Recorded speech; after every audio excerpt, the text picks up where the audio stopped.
Trading the Zone, de Mark Douglas. Capítulo 2. O fascínio e os perigos do trading.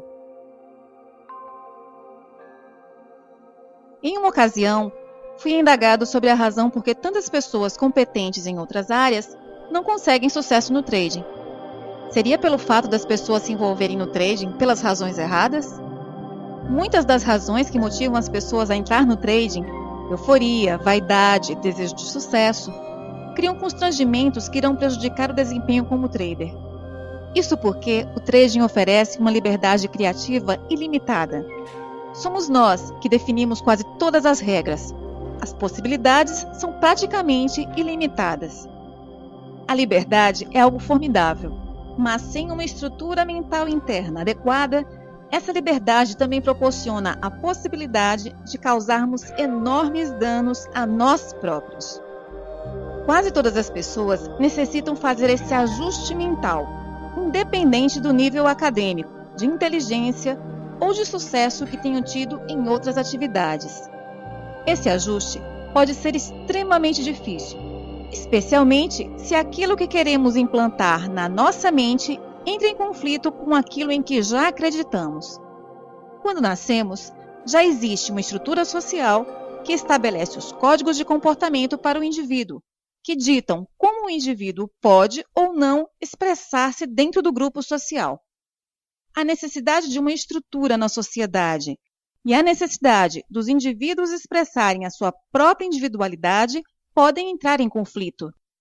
Quem deseja dominar a arte do trading passa por um conflito semelhante. Há alguma coisa dentro de nós que dirige nossa atenção para certos objetos ou tipos de experiências, em detrimento de outros. Tomemos como exemplo a curiosidade, característica inata em todas as crianças. Não é necessário motivar uma criança a aprender o que quer que seja. Elas são naturalmente curiosas, embora nem sempre pelas mesmas coisas. Elas sabem o que as atrai e o que as repele, e assim exprimem a sua individualidade. Chamam a esta orientação a força das nossas tendências naturais. As tendências naturais são tudo aquilo por que sentimos um interesse natural e entusiástico. Cada pessoa tem interesses específicos. Há algum mecanismo interno que nos torna naturalmente seletivos. Se refletir um pouco, será capaz de listar coisas às quais você tem muito, pouco ou nenhum interesse. E de onde vem o interesse entusiástico? Na minha opinião, vem do nível mais profundo do nosso ser, do nível da verdadeira identidade. Os perigos. É ao nível profundo do nosso ser que existe o potencial para o conflito. Por exemplo, alguém que tenha nascido numa família de atletas pode ter um interesse entusiástico por música clássica ou arte. Pode até ter capacidades atléticas naturais, mas não ter interesse em praticar esportes. Normalmente, haverá uma pressão da família para que os membros mais novos sigam as pisadas dos irmãos ou pais. Ao ceder a esta pressão exterior, eles não se sentirão excluídos do seu ambiente familiar, mas entrarão em conflito com o que realmente desejam. Em outras situações específicas, há a total negação da forma de expressão. Por exemplo, um bebê que pela primeira vez observa um jarro em cima de uma mesa. Sua atenção se volta para aquele objeto e sua curiosidade o impulsiona a experimentar esse objeto. Ao se aproximar da jarra, ouve um grito do outro lado da sala. Não, não toque nisso. A criança provavelmente se assustará. Ela não sabia que podia se magoar, ou qual o valor da jarra. Saber o que é seguro ou não e qual o valor das coisas são importantes lições que a criança precisa aprender. O que acontece quando nos negam a oportunidade de exprimirmos-nos da forma que queremos, ou quando somos forçados a exprimirmos-nos em desacordo com o nosso processo natural de seleção? Surge uma perturbação, um desequilíbrio. Quando as necessidades e desejos gerados em nosso ambiente mental são satisfeitos pelo ambiente exterior, estamos num estado de equilíbrio interior e sentimos satisfação e felicidade. Quando isso não acontece, O resultado é a sensação de frustração, cólera, descontentamento ou o que chamamos de dor emocional. Penso que o nosso ambiente mental funcione como um universo, procurando o equilíbrio. O filósofo Spinoza disse há séculos atrás que a natureza abomina o vácuo. Creio que quando reconhecemos uma necessidade, cria-se um vácuo, um vazio mental que será preenchido com pensamentos inspiradores que, por sua vez, motivarão a ação para a obtenção da satisfação daquela necessidade. Quando esse espaço vazio da necessidade não é preenchido, a reação será a dor emocional. Quando atingimos a vida adulta, já ouvimos milhares de recusas. Chamo a este tipo de experiências impulsos de aprendizagem recusados. O que acontece a todos estes impulsos que foram recusados e deixados por satisfazer? Pode ser que desapareçam se forem apaziguados, ou seja, se nós ou alguém colocar o ambiente mental novamente em equilíbrio. Para isso existem várias técnicas. A mais natural, principalmente para as crianças, é simplesmente chorar.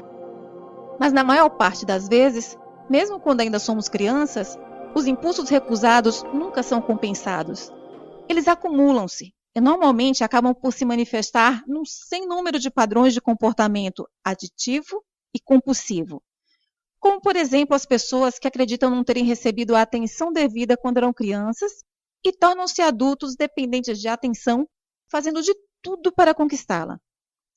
Todos nós temos impulsos recusados e não apaziguados. O importante é perceber como isso afeta a nossa capacidade de nos concentrarmos e abordarmos de uma forma disciplinada e consistente. As salvaguardas. Para operar de forma eficaz num ambiente de trading, é preciso regras e limites que orientem o nosso comportamento. É um fato que existe o risco de causarmos danos avultados a nós próprios, danos que podem ir bastante além do limite do que pensamos possível ou aceitável. Se faz necessário, então, a criação de uma estrutura interna sob a forma de disciplina mental especializada, em uma abordagem que oriente o nosso comportamento no sentido que queremos. E essa estrutura tem que existir dentro de nós. O mercado não oferece. O que o mercado oferece é uma estrutura sob a forma de padrões comportamentais que indicam a possibilidade de comprar ou vender. Do ponto de vista do indivíduo, não há regras formalizadas. Não há sequer os conceitos de princípio, meio e fim, como há em quase todas as outras atividades da vida. O mercado é um fluxo constante. Não existe regra que determine seus movimentos. Nada do que fazemos em outras áreas de nossas vidas nos prepara para agirmos num ambiente tão sem limites. Até mesmo os jogos de azar têm estruturas que os tornam menos perigosos que o trading. Quando decidimos jogar blackjack, por exemplo, a primeira coisa a fazer é decidir quanto vamos apostar ou arriscar. É a regra do jogo. No trading, ninguém nos obriga a predefinir os riscos, exceto nós próprios. Por isso, ganhadores consistentes definem seu risco antes de abrirem uma posição. Já os perdedores persistentes se negam a aceitarem a realidade de que, independente de quão bom um trade pareça, este pode fracassar. Acreditam que não podem perder, o que torna irrelevante qualquer determinação prévia de risco. Todos os jogos têm princípio, meio e fim, com base numa sequência de acontecimentos. Isto não se aplica ao trading. No trading, os preços estão em constante movimento. Nada começa até o trader decidir. Dura o tempo que o trader quiser e não acaba até o trader querer. Esses fatores colaboram para que o trader se comporte de modo errático e involuntário. Os jogos, por terem um final pré-definido, obrigam o participante a ser um perdedor ativo. Quando uma partida termina, o jogador que estiver num período de perdas não pode continuar sem tomar uma decisão consciente de o fazer. O trading não tem um final pré-definido. É fácil o participante do mercado tornar-se um perdedor passivo. Ele não precisa fazer nada para continuar perdendo, nem sequer tem que observar. O trading oferece um presente envenenado.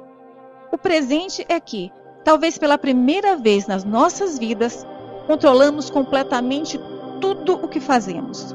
O veneno é que não há regras ou limites para orientar ou estruturar o nosso comportamento.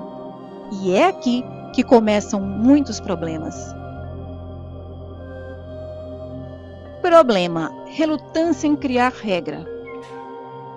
Ainda não encontrei um trader que não oferecesse resistência à ideia de criar um conjunto de regras. Em geral, essa resistência é sutil. Por um lado, concorda com a importância das regras, mas não tem a mínima intenção de as aplicar.